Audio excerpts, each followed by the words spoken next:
So over the last few days, I've had a number of people ask, Brad, who's speaking on Sunday? Because Pastor Chris is on the whitewater rafting trip with the rest of the men. And my answer has always been, Pastor Chris is. The plan was for him to record on his phone a message while at the river. Not like on the raft, but like when they stopped for lunch and stuff. All right, and then he was going to upload that, and then we would download it and put it on the computer, and we'd be able to show the video right now. Apparently, the internet did not agree with that plan, and so that video never made it to us. And so you are all blessed enough to get to listen to me speak today. I know. And to make it better, I found that out about an hour ago. So I feel very prepared and not nervous or shaky at all. And it's funny, when people ask me about Hillcrest, I was at another church for 15 years, and so when they ask me about Hillcrest, what's it like? And I describe it very simply. I say, it feels like a family. That's what church here feels like. It feels like a family. When I got voted in a little over a year ago, it felt like coming home. Like, it feels like a family. And they said, well, what are your worship services like? I go, they kind of feel like a family reunion. And I don't know about you, but if you've ever been to a family reunion, like, it never quite goes the way you plan it for it to go. Like, there's always that one crazy, like, Uncle Larry and that weird cousin Susan, and, like, there's just stuff that goes on. And so if you're new here today, welcome to our family.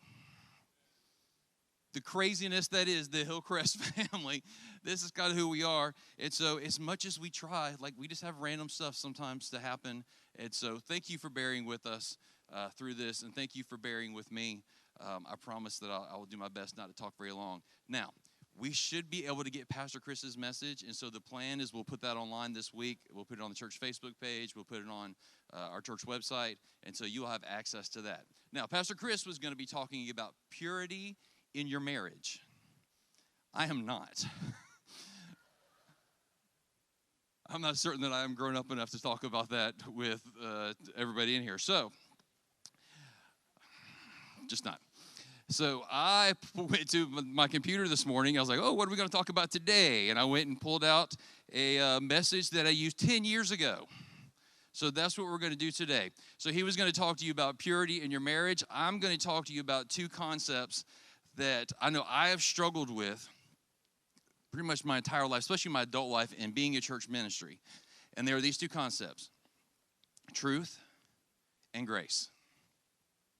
Now, it's not what their meaning is. Like, I understand, or as much as I can, what biblical truth is. And I believe I understand as well as I possibly can what God's grace and Jesus' grace does for us. The question is, like, when do we use them? And so when do we speak truth into somebody's life? When do we show them grace? How much truth do we speak? How much grace do we show? Is one better than the other? Because, like, if you look at, like, the church in the world and in America, they typically choose. So they're either, like, really big on truth, or they're really big on grace. And here's the thing, like, there's no wrong answer with this. But here's what I've noticed. And this is not every church, so please don't think because I said this, I'm automatically speaking about this church or that church. Churches that are really hard on truth and really push truth, they are biblically literate. Like, they know a lot about the Bible. Like, they just do, all right? The only problem is, when you know that much about the Bible, it is very easy to be legalistic and narcissistic and mean-spirited. All right, but then there are the churches that are all about grace. And so they're all about compassion and love, and those things are awesome. The only problem is, a lot of times you end up with spiritually immature people. They never go deeper into the truths of the Bible. They always just say surface level. And so, like, I'm not slamming any of those churches, because those churches are wonderful and they have lots of wonderful people. They reach people that I would never be able to reach. And every church is different. Like, the church I came from was very much about truth. All right? Hillcrest is more about grace. And so, but as I've looked at this over my adult life, like, is there a right or a wrong way of handling truth, and grace. And so when looking at these questions, the first place that I look is Jesus. And so in John chapter 1, verse 14, it says this. It says, so the Word, that means Jesus, so the Word became human and lived here on earth among us. And he was full of grace and truth. And so Jesus was full of both. He didn't lean heavy grace. He didn't lean heavy truth. Somehow, Jesus was full of both. And so if Jesus is the one that we're supposed to model our lives after, he's the one that we strive to be like, then it's okay, so I need to strive to be like him. So how did Jesus treat people? All right, how did he show truth? How did he show grace? And so when he spoke to religious leaders, he spoke lots of truth. Like he was kind of harsh with them. He called them brood of vipers and whitewashed tombs, right? But when he spoke to just the regular people that he encountered, he showed lots of grace. He constantly healed people. He constantly forgave people. He was always feeding them and doing miracles and doing all of these things. And that kind of goes along with James chapter 4, verse 6. It said, God sets himself against the proud, which would be the Pharisees, but he shows favor to the humble, which would just be the regular people that Jesus ran into. But here's the thing. Even as much as the Pharisees deserved nothing but truth, like he also showed them grace. Jesus is hanging on the cross, and what does he say? He says, Father, forgive them. They don't know what they're doing. And as much as he showed grace and miracles and forgiveness to all of the regular people, he also spent a lot of time teaching them truth. The Sermon on the Mount, the time he spent with his disciples, sharing with them God's truth. And so, but then I started to think, okay, are there times to where Jesus was both? Not just truth and not just grace. Are there examples in the Bible where Jesus showed truth and grace? And so here's what we're going to do. We're going to look at John chapter 8, verses 1 through 11. John chapter 8, verses 1 through 11. And this will be a very familiar story to most of you. John chapter 8, verses 1 through 11. It says, Jesus returned to the Mount of Olives, but early the next morning he was back again at the temple. A crowd soon gathered, and he sat down and taught them. As he was speaking, the teachers of religious law and the Pharisees brought a woman who had been caught in the act of adultery. They put her in front of the crowd. Teacher, they said to Jesus, this woman was caught in the act of adultery. The law of Moses says to stone her. What do you say? They were trying to trap him into saying something they could use against him. But Jesus stooped down and wrote in the dust with his finger. They kept demanding an answer, so he stood up again and said, all right, but let the one who has never sinned throw the first stone. Then he stooped down again and wrote in the dust. When the accusers heard this, they slipped away, one by one, beginning with the oldest, until only Jesus was left in the middle of the crowd with the woman. Then Jesus stood up again and said to the woman, where are your accusers? Didn't even one of them condemn you? No, Lord, she said. And Jesus said, neither do I. Go and sin no more. All right, so the Pharisees and the religious leaders, they have dragged this woman who's caught in the act of adultery out before Jesus. All right, and so it's like she was caught in the act, so probably guilty. But I have a question. Where's the man? All right, because this particular sin requires two people. All right, like did he jump out of a window? Did he run out of the back of the house? Maybe did the Pharisees know him and just let him go? Was it a Pharisee? Because not having the man is kind of an important point. The Mosaic law that the religious leaders quote to Jesus is very specific about adultery. Deuteronomy 22 and Leviticus 20 says both the man and the woman have to be put to death. It's not just the woman. The man and the woman have to be put to death. In fact, the law is much harsher on the man because this is seen as a crime of one man against another man because they're assuming that the woman is married. The woman is more of just is the way it's seen, not now, obviously. Back then, was seen as more of an accessory to the crime than the instigator of it. And so in reality, no man, which means there's no case, which means there's no crime.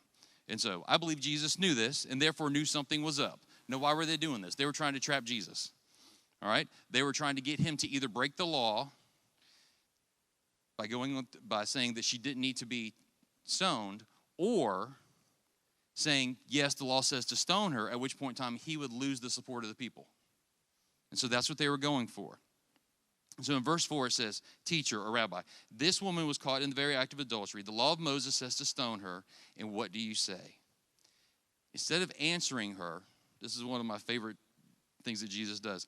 Jesus responds by bending down and writing on the ground.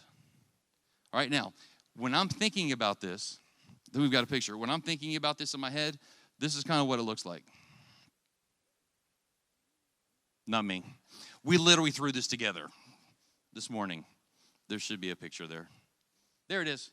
All right, now, if you've seen the movie The Passion of the Christ, that's what this is from. Remember that?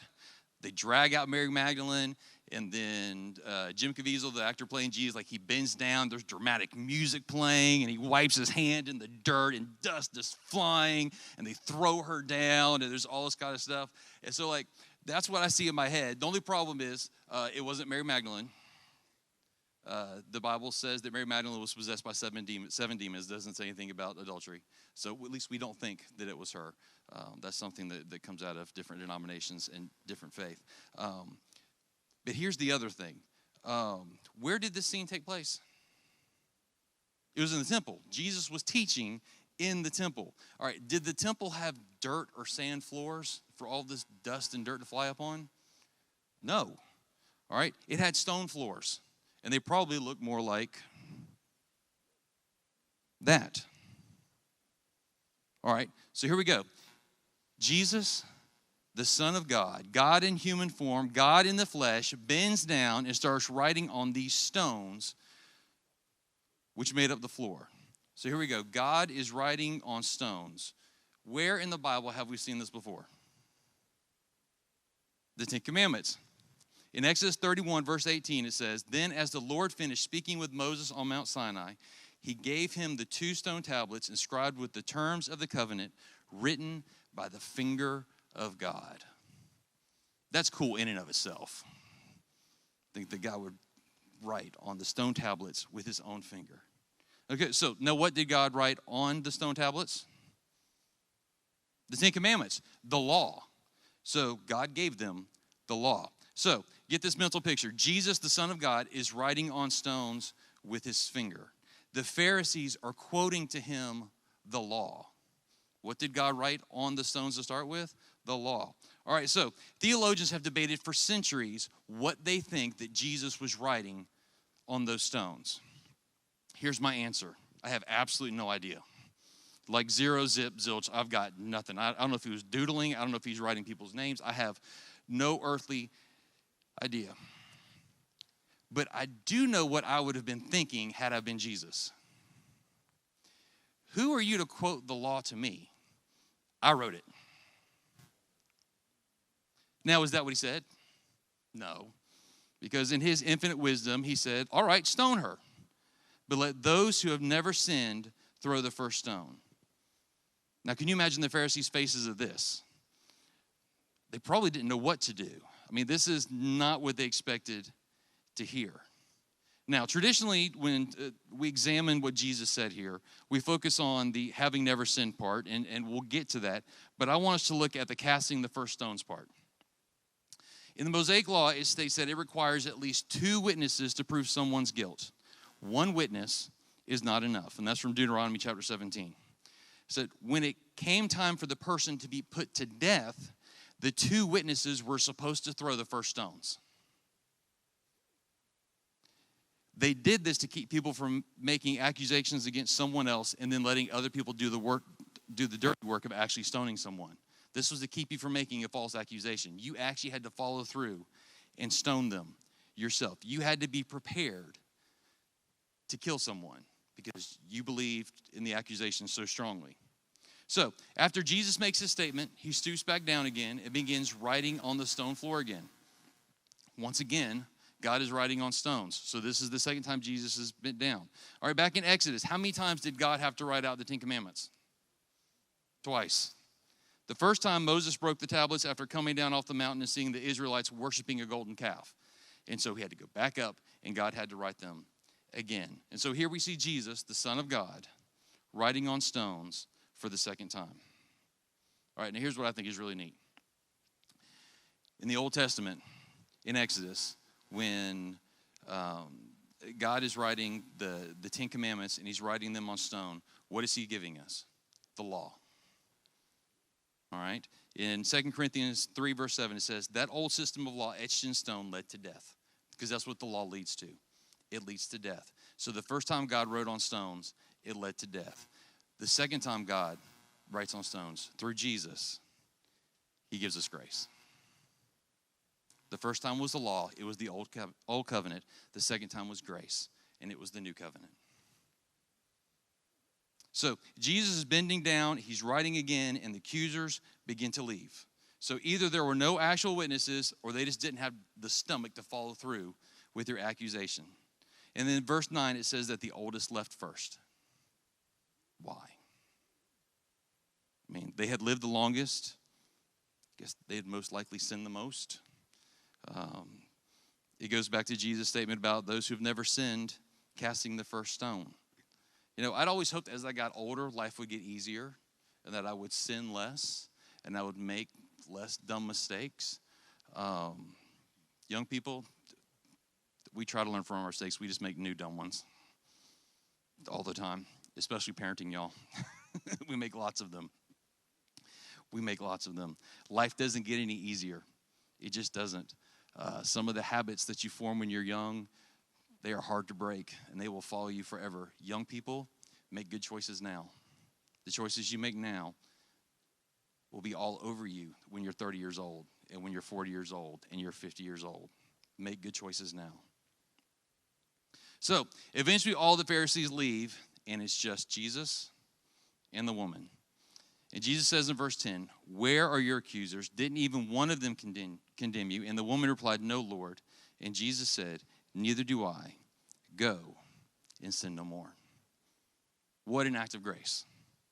Was she guilty? Probably, most likely. I mean, but what were the conditions that Jesus put on her for her to be condemned and stoned to death? So either two witnesses had to be there or someone who was sinless. All the witnesses were gone. So that only leaves someone who is sinless. She just happened to be in the presence of the only person qualified to do that. And so he alone could judge and condemn her. He alone had the right to stone her. But instead he showed grace and said, I don't condemn you. Because more than anything else in this world, at that moment, what she needed was grace. So Jesus has shown grace. He says, I don't condemn you. Now here comes the truth part, because we're going to balance this out. He's full of grace and he's full of truth. Jesus said, go and sin no more. So he said, I don't condemn you. And then he said, go and sin no more. Here's the grace. I don't condemn you. Here's the truth. All right, now go and sin no more. Whatever you were doing, stop it. Whatever led you to this moment in front of me, stop it. It's time to change. Whether she was guilty or not, just the fact that she was dragged out there probably means that she was involved with things that she shouldn't have been. She most likely wasn't living the best life that God had for her. And so Jesus tells her to go and sin no more. All right, now I want you to notice the order in which he said these two statements. This is important for a lot of people. Jesus says, I don't condemn you. Now go and sin no more. Because of the love and grace and mercy and the compassion I have for you, go and sin no more. In the church, we get that backwards a lot. We like to say, go and sin no more, or God will condemn you. And if we're honest, a lot of times what we like to say is, go and sin no more, or we'll condemn you. Because most of us are pretty good at judging and condemning everybody else. Mercy for us, judgment for everybody else. James 4:12 says, God alone, who made the law, can rightly judge among us. He alone has the power to save or to destroy. So what right do you have to condemn your neighbor? We aren't supposed to condemn each other. But I believe just like Jesus did with this woman, we are still supposed to speak truth into each other's lives because we all have spiritual blind spots. We all have struggles, we all have trials, we all have temptations, but we have to do it out of love and compassion and concern while showing grace. We can't do it out of judgment or condemnation. So, how strongly did you have to believe in someone's guilt to make an accusation in Jesus' time? Strong enough to cast the first stone. All right? So when you speak the truth to someone, make sure that you feel that strongly about it. Because otherwise you're just kind of being petty and small to do those things. And so the other thing is, are you willing to do the dirty work that goes along with speaking the truth into somebody's life? It's easy for me to walk up to somebody and be like, man, you're all messed up. You're doing this, and you're doing this, and you're doing this, and just tear them to pieces. Are you willing to help them? Are you willing to get involved in their life, helping them out of the mess that they're in? In Galatians 6, verse 1, it says, dear brothers and sisters, if another Christian is overcome by some sin, you who are godly should gently and humbly help that person back onto the right path. Are you willing to help people get back onto the right path? It's one thing to just speak truth. It's one thing just to point stuff out. Are you willing to help them get back on the right path that leads them to Jesus? And speaking the truth to each other isn't easy, especially in the church, to be honest with you, because when you speak truth, like when somebody speaks truth to you, it typically just hurts your feelings, and you get defensive. And we live in a culture with divorce and a bunch of other things. Like, if somebody hurts my feelings, I'm just leaving. And we do that in church a lot. Somebody hurt my feelings, and so I'm leaving. So when we speak the truth to each other, we have to do it from a place of love. And that way, if I say something to you because I see something in your life, or you say something to me because you see something in my life, it shouldn't bring division between us. It should actually bring us closer. And that's what we're striving for. Because when we speak the truth to each other, we have to show them grace.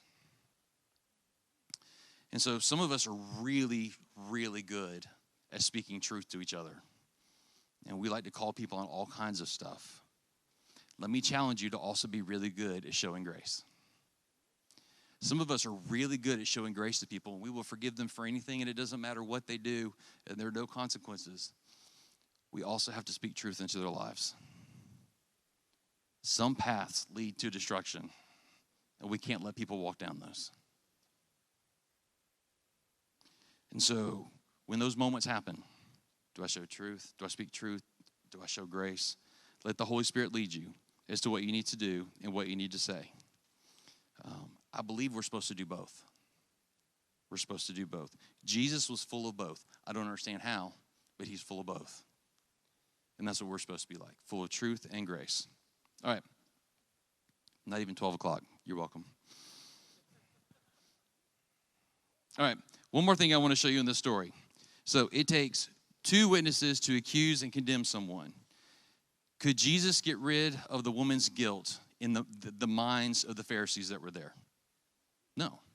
They didn't care. They were following the law. He's a rabbi. They were following the law. He should be following it too. He couldn't get rid of her guilt in their minds. So instead, he just got rid of the witnesses. And he does the same thing for us. It's not that we're not guilty. It's not that we don't deserve punishment. But with Jesus, there are never any witnesses.